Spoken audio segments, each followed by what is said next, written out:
Hello বন্ধুরা, তোমরা সবাই কেমন আছো? আশা করি সবাই খুব ভালো আছো। আজকে আমি তোমাদের অনেক মজার একটা গল্প শোনাবো। আশা করি এই গল্পটা তোমাদের অনেক ভালো লাগবে। তো চলো আর দেরি না করে শুরু করা যাক আজকের গল্প। এক গ্রামে বাস করত নিতাই ও তার বউ। নিতাই মাছ ধরে বাজারে বিক্রি করত এবং তা দিয়েই তাদের দুজনের সংসার চলত। তাদের দুজনের সংসারে কোনো ঝামেলা ছিল না। তারা মিলেমিশে সুখে সংসার করত। একদিন সকালবেলা, কই গো, শুনছো? বেলা তো অনেক হলো, এবার তো বাজারে যেতে হবে মাছ বিক্রি করতে। সবকিছু গুছিয়ে দাও আমায়। হ্যাঁ হ্যাঁ, আসছি। এই নাও তোমার মাছের ঝাঁকা আর বাজারের ব্যাগ। যা যা আনতে বলেছি নিয়ে এসো, সাবধানে যেও। আসছি তাহলে, আমি ফেরার পথে সব বাজার করে আনবো। নিতাই যে রাস্তা দিয়ে যাচ্ছিল সেই রাস্তার পাশেই ছিল একটি বটগাছ এবং সেই বটগাছে থাকতো এক ডাইনি। নিতাই রাস্তা ধরে যাচ্ছিল আর বলছিল, মাছ নেবে? মাছ, বড় বড় মাছ, আরো আছে রুই মাছ, কই মাছ। ডাইনি বুড়ি তখন বটগাছের মগডালে বসে নাক ডেকে ঘুমোচ্ছিল। নিতাইয়ের শব্দ শুনে ডাইনি বুড়ির ঘুম ভেঙে গেল এবং ডাইনি বুড়ি রেগে বলতে লাগলো, কে রে, কে ওখানে? আমার ঘুমটা ভাঙলি? দেব নাকি ঘাটটা মোটকে? হঠাৎ ডাইনি বুড়ি দেখে নিতাইয়ের মাথার উপর মাছ ভর্তি ঝাঁকা।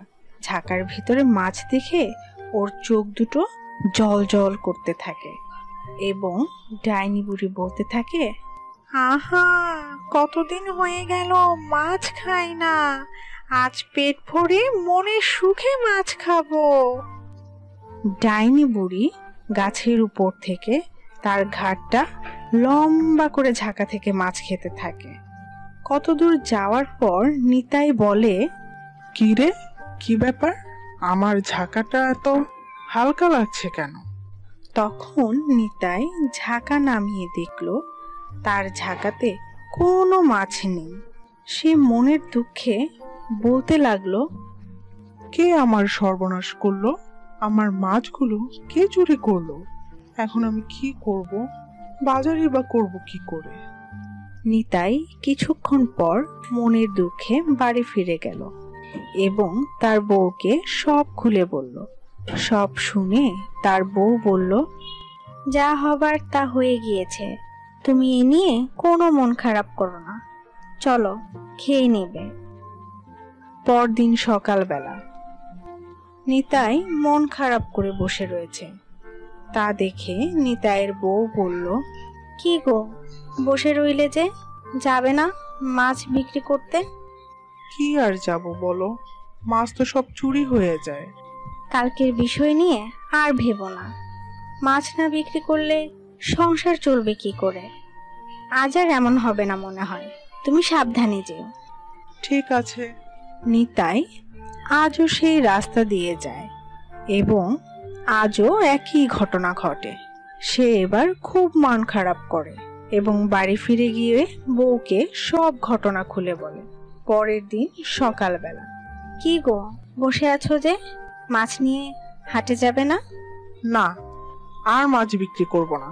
আমার মাছের উপর চোরের নজর লেগেছে, প্রতিদিন আমার মাছ চুরি করছে। তুমি একদম চিন্তা করো না, আজ চোরকে ধরতেই হবে। তাই আজ আমিও যাব তোমার সাথে, তুমি আগে যাও, আমি পরে আসছি। নিতাই মাছের ঝাঁকা নিয়ে রাস্তা ধরে হাঁটতে থাকে এবং তার অনেকটা পিছনে তার বউ হাঁটতে থাকে।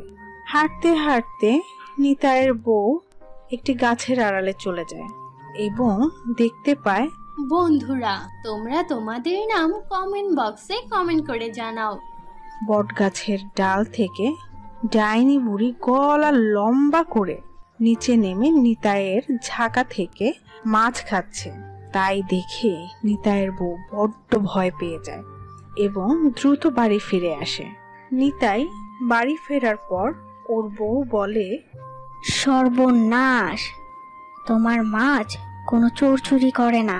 ওই বট গাছের যে ডাইনি বুড়িটা আছে, সব মাছ ওই ডাইনিটা খেয়ে নেয়। তাহলে এখন উপায়? মাছ বিক্রি করতে না পারলে সংসার চলবে কিভাবে? চিন্তা করো না, আমার পরিচিত এক সাধু বাবা আছে, তার কাছে গেলে অবশ্যই কোনো না কোনো উপায় মিলবে। ঠিক আছে, আর দেরি না করে চলো যাই। দুজন মিলে সাধু বাবার উদ্দেশ্যে রওনা দেয়। হাঁটতে হাঁটতে তারা একটি জঙ্গলের ভিতর ঢুকে যায় এবং জঙ্গলের ভিতর একটি খোলা মাঠ এবং তার পাশেই একটি গাছের নিচে ছোট্ট কুঁড়ে ঘর, আর সেখানেই সাধু বাবা থাকে। বড্ড বিপদে পড়ে আপনার কাছে এসেছি বাবা, দয়া করে সাহায্য করুন বাবা। কি এমন দুঃখ তোর? কি করতে পারি তোর জন্য? নিতাইয়ের বউ সাধু বাবাকে সব ঘটনা খুলে বলে। ও আচ্ছা, এই ব্যাপার। এই নে জাদুর মাছ, এতে ডাইনিকে ধ্বংস করার মন্ত্র রয়েছে। এই মাছ বিক্রি করতে নিয়ে যাবি। যখন ডাইনি বুড়ি এই মাছটি খাবে, তখন ডাইনির ভেতরে সব পুড়ে ছাই হয়ে যাবে। ঠিক আছে বাবা। এরপর দিন সকালে নিতাই জাদুর মাছ বিক্রি করতে নিয়ে যায় এবং প্রতিদিনের মতো ডাইনি বুড়ি মাছ দেখে বলে, ওরে বাবা, কি বড় মাছ! আজকে এটাকে মজা করে খাবো আমি। কতদিন এত বড় মাছ খাই না। ডাইনি বুড়ি যখনই মাছটির মাথাটি খায়, তখনই যন্ত্রণায় ছটফট করতে করতে গাছ থেকে নিচে পড়ে যায়। তখন নিতাই বলে, কি কেমন লাগে এখন? প্রতিদিন আমার মাছ খেয়ে ফেলা, এবার বুঝো মজা। ডাইনি বুড়ি ছটফট করতে করতে পুড়ে ছাই হয়ে যায় এবং নিতাই মনে সুখে বাড়ি ফিরে যায়। তো বন্ধুরা, এই ছিল আমাদের আজকের গল্প। আশা করি গল্পটা তোমাদের কাছে অনেক ভালো লেগেছে। ভালো লাগলে ভিডিওটিতে একটি লাইক দাও, কমেন্ট করো আর ভিডিওটি তোমার বন্ধুদের সাথে শেয়ার করো। তো দেখা হচ্ছে পরবর্তী ভিডিওতে। ততক্ষণ পর্যন্ত ভালো থাকো, সুস্থ থাকো। আল্লাহ হাফেজ।